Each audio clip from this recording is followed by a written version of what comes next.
beneficiaries ti lugar iti Diamantina, Cabanatuan, Isabela.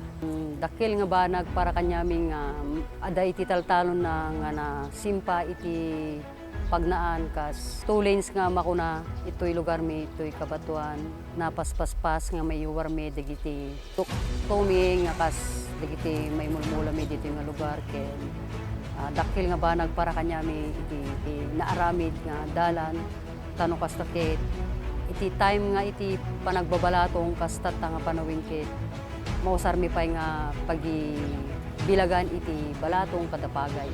Sapay la kumata maitultuloy tano kas takit nasayaat iti pagbanagan na para kanyami amin ta makita mimitkit kagudwa pay laeng ken sapay la kuma ati sumarno ket maitultuloy.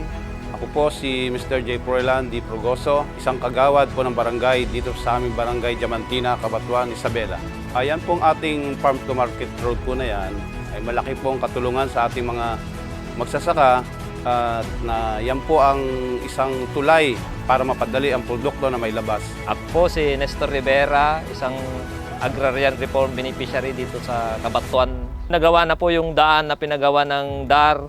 Malaki ang beneficiary na itulong sa mga magsasaka po na gumagamit. Hindi pa nagawa yung daan noon, talagang pahirap sa paglabas produkto ng mga farmers din noon. Yung daan na yon ay lubak-lubak, saka maputik at nahihirapan yung mga equipment namin na umahakot ng palay. Ngayon mas napabilis.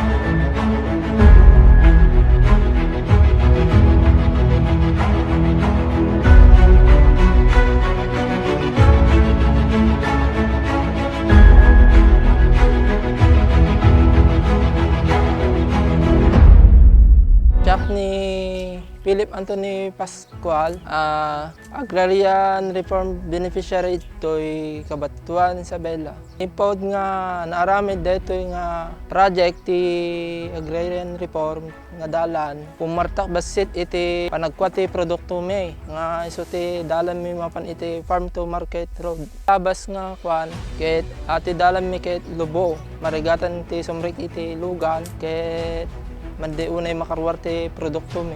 Ako po si punong barangay Melchor Pawal ng barangay Rangay, Cabanatuan, Isabela.